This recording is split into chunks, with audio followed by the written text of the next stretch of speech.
people know that they do not live in a democracy. They want them to know. They do this stuff on purpose. Hours after CIA Director John Brennan took the oath. Hello everyone, welcome back to GGN. This is part 3 for this news report today. It's Tuesday, March 12th, 2013, and I'm Darko. This first article I have for you is Brennan takes oath on draft constitution without Bill of Rights. So this is not very surprising in this day and age. So it says here that this is not the symbolism that the White House wanted. No, they do. They want to let the American people know that they do not live in a democracy. They want them to know. They do this stuff on purpose. Hours after CIA Director John Brennan took the oath of office behind closed doors, far away from the press, perhaps befitting his status as American top spy, the White House took pains to emphasize the symbolism of the ceremony. It says Brennan swore in with his hand on an original draft of the Constitution that George Washington's personal handwriting and annotations on it dating from 1787. Director Brennan told the president that he made the request to the archives because he wanted to reaffirm his commitment to the rule of law as he took the oath of office as director of CIA. The Constitution itself went into effect in 1789, but as a blogger points out, what was missing from the Constitution in 1787 is also quite symbolic, the Bill of Rights, which did not officially go into effect until December 1791 after ratification by states. It means no freedom of speech and of the press, no right to bear arms, no Fourth Amendment, ban on unreasonable searches and seizures, and no right to a jury trial.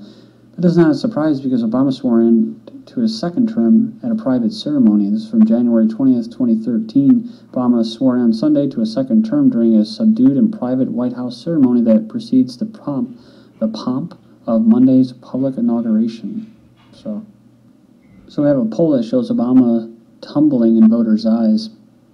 It says here that his approval rating has dropped to the lowest level in more than a year, with more voters now turning a thumbs down on his performance than thumbs up. Share of homes with guns shows a 4-decade decline. So I don't know. This is kind of some weird propaganda they've been putting out lately. Like this right here, a poll. Americans want background checks for guns and ban on assault weapons. This is completely engineered consent.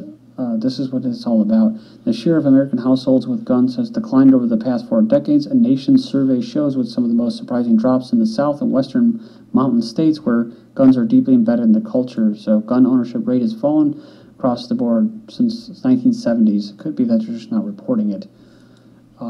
But for whatever it's worth, UN gun sales hit a record high since Obama's re-election. This is from January 2013.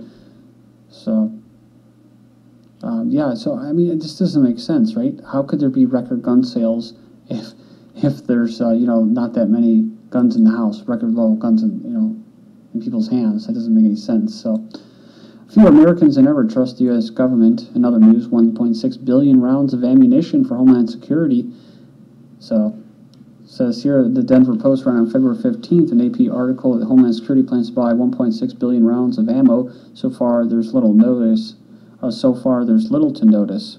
So it has been confirmed by DHS. It's issued an open purchase for the 1.6 billion rounds of ammunition. So, adding to this, DHS is now showing off its acquisition of heavily armored personnel carriers, i.e. tanks, repatriated from the Iraqi and Afghani theaters of operation. So Cryptogun goes on and says you don't need a weatherman to know which way the wind is blowing. Pew Research Center in Washington has found that fewer Americans than ever trust the decisions made by the government.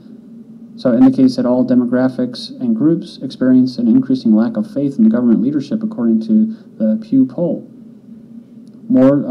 Says more than twice as many Hispanics as whites, 44% versus 20%, trust the federal government. More blacks, 38% than whites, trust the government. This is not surprising. This is why they want to lower the voting age why they did to 18. That researchers additionally observe that younger Americans trust the government more than their older counterparts, and that more liberals believe in the administration of Obama than either independents or Republicans. So, talking about being naive.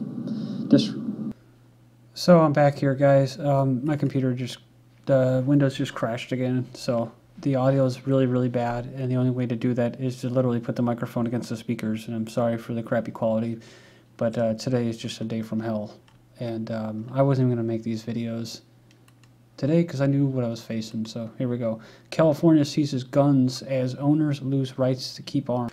So scrolling down here, it says wearing bulletproof vests and carrying a .40 caliber Glock pistol, 9 California Justice Department agents assembled outside a ranch-style house in a suburban east of Los Angeles. They were looking for a gun owner who had recently spent 2 days in a mental hospital. Knocked on his door, asked him to come in. About 45 minutes later, they came away peacefully with 3 firearms.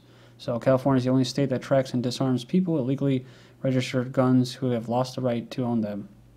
It says almost 20,000 gun owners in the state are prohibited from possessing firearms, including convicted felons and those under a domestic violence restraining order or deemed mentally unstable. So, yeah, we already covered this. Americans want background checks for guns and ban on assault weapons. Americans overwhelmingly support tougher background checks for prospective gun owners, and a majority support bans on assault weapons and big ammunition clips. Next, on February 22nd, Right Views reported that a growing number of firearm companies have suspended the sale of guns to states, counties, cities, and municipalities that restrict their citizens' rights to own them. In just 2 weeks, the number of companies participating in what has been called the firearms equality movement has more than tripled, from 34 companies to 118. In a radio interview, Sheriff Terry McKetta alleges Senate Democrats playing politics with their pay raises. So it says here, they allege the Senate Democratic leadership is arguing to withhold a bill on pay increases for county sheriffs because of their opposition to gun control measures. Malden High School gun scare caused by water pistols. You can't take any of this stuff lightly today, says superintendent. The student will face internal disciplinary action. So, a teacher's report of a gun sighting on the high school campus prompted a quick police response Monday afternoon, though officers ultimately recovered a neon-colored water gun at the scene. While just a toy, fake guns are prohibited on campus and can prompt a serious police response. So, it's kind of like the Pop-Tart gun, right?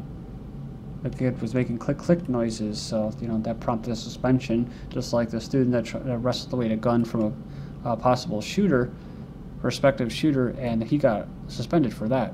Gabby Gifford's husband buys an AR-15. So, gun control proponent and husband to former Congresswoman Gabby Giffords recently purchased an AR-15, an assault weapon, he called it, which he now says he intended as an illustration of a need for more stringent gun laws. Kind of like the Bloomberg-backed anti-gun lobbyists enjoying assault weapons at a watermelon shooting contest. Police chief's polygraph targets racist applicants. A police chief hired to rebuild a tiny Tennessee department dismantled by scandal is using a lie detector test to keep racists off his force. Coopertown Police Chief Shane Sullivan took over his department in November, becoming the 11th chief in many years. He was hired on the heels of a series of police scandals that for a few months left the town with no police at all. Ooh, no political revenue collectors. Years before that, a mayor was voted out of office after the local prosecutor accused him of racism and running a notorious speed trap. One polygraph expert warned that lie detectors can't accurately predict racism for reasons that include people's inability to recognize their own racism. Says he doubts racists will even apply for the force if they knew about the test. The city billboard urges Hispanics to revolt. Imagine if cities put up billboards calling for Anglos to rise up. So it goes on here, says it's considered billboard art, but it comes off more as a revolutionary slogan. So Arriba Mi Gente by Nancy Guerra depicts a horde of people with clenched fists and flags raised over an image of the U.S.-Mexico border and a heart emblazoned with the Mexican flag logo. The slogan in Spanish, plastered prominently over the network, translates, "Rise up, my people," with the idea of uprising clearly suggested. And just a little side note, you have outrage is U.S. government funding La Raza with your tax dollars. The U.S. government is funding the National Council of La Raza with our tax dollars. La Raza literally means in Spanish the race, is a radical organization that advocates open borders and amnesty for illegal aliens. Backlash grows over release of detained immigrants. The GOP wants to know who gave the final approval. So the Obama regime's decision to release some immigrants awaiting deportation back into the community had spawned a furious backlash from Congress, where stunned lawmakers had besieged the Homeland Security Department with questions. ACLU launches nationwide investigation into police use of military technology and tactics. Militarization of local law enforcement erodes civil liberties, encourages overly aggressive policing. So affiliates in 23 states filed more than 255 public records requests to determine the extent to which local police departments are using federally subsidized military technology and tactics that are traditionally used overseas. They're equipping state and local law enforcement with military weapons vehicles and military tactical training and actual military assistance to conduct traditional law enforcement, erodes civil liberties. So And it says here increases aggressive policing, or encourages it, particularly in poor neighborhoods and communities of color. Special weapons and tactics teams include number and purpose of deployments, types of weapons. So go in there and check it out. Links won't be posted today. I'm going to do links tomorrow. So there won't be videos tomorrow, but I'll put the links up tomorrow. I'm just having, like I said, a bunch of problems. My mouse is even broke, so just look for them tomorrow. U.S. citing security to censor more public records. It says here that analysis shows the government censored in the name of national security files requested last year by the public under the FOIA more often than any time since President Obama took office. It was the highest number of requests so far for copies of government documents. Next up, NYPD program patrols inside private buildings. We've heard about this before. Residents say they're unfairly stopped. So officers of the NYPD are patrolling inside private buildings in a program known as Operation Clean Halls. It's been lauded by some residents who say they feel safer, but vilified by others who say they are being harassed at home. Many complain they're illegally stopped and arrested. That's what policing is. More than 24 people who say they were wrongly stopped had filed a federal lawsuit. It started in the 90s when crime was at an all-time high. It says now there are more than 3,000 buildings around the city enrolled, mostly in higher crime areas. Then we have DoD plans to preemptive deadly force on hackers and cyber threats. They're going to use preemptive deadly force. A new report from the Department of Defense outlines military's capability to deter cyber threats with some pretty heavy firepower, including nuclear weapons. It was written by a Defense Science Board that describes the best types of bombs to use on hackers to be global selective strike systems. So go in there and check it out. It says the U.S. may have to rely on nuclear weapons to retaliate after a large-scale cyber attack. Cops are patrolling Facebook for predictive policing. So it says programs like ShotSpotter system were already in place in 44 cities by 2009. So it says here just seconds after the trigger of a gun is squeezed, police officers in cities and towns in America are alerted thanks to the latest and greatest state of art of technology. Up to the moment, accuracy isn't always enough. So the gunfire alert and analysis solution that uses specialized sensors and software to triangulate and pinpoint the precise location of each spent round within seconds, and dozens of law enforcement agencies across the U.S. have signed on.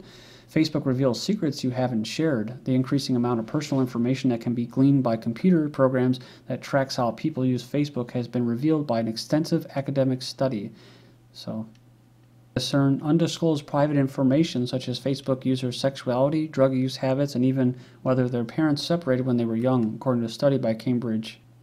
They analyzed data from 58,000 Facebook users to predict traits and other information that were not provided in their profiles. The algorithms were 88% accurate in predicting male sexual orientation, 95% for race, 80% for religion and political leanings. Personality types and emotional stability were also predicted with accuracy between 62 and 75, and Facebook declined to comment. It says someone is watching you pick your nose via a webcam and sharing photos with fellow creepers. So it goes on here, it says the remote administration tool is used, some hackers are using that to spy on strangers. Poor people think they are alone in their private homes but have no idea they are the laughing stock on one of the forums. It would be funny if one of these slaves venture into learning how to hack and come across this thread. Then you have an artist recreate strangers' faces from discarded DNA on the streets. So she goes on here and it says that she creates portrait sculptures from analysis of genetic material collected on public places. It says traces of strangers unwittingly leave behind. So the individual says it calls attention towards the potential for a culture of genetic surveillance, like they pull your DNA from your infants. Microsoft phone application collects audio from bars and restaurants to deduce the current atmosphere. An app called Bing Now says here it could give web searchers a way to gauge the current vibe of a bar or restaurant before they book a table. Seattle Dive Bar becomes first to ban Google Glass. The owner says it's because it's a kind of private place that people go. So they're asking if other businesses will follow. So the $1,500 spectacles will not be welcome. Netflix introduces monthly report comparing broadband speeds. Of course, the ISPs who scam their customers aren't going to like it. Homeless veteran ticketed for dumpster diving for food. So homeless Navy vet faces up to $500 fine for dumpster diving in Houston. This guy must not have gotten the memo after serving the empire. Walmart is hiring vets. Veterans waiting more than a year for benefits have grown from 11,000 to 245,000 under Obama. Colorado theater shooter Holmes pleads not guilty, but the judge approves possible use of truth serum for him. For a first time, Russia puts dead whistleblower on trial. Thank you.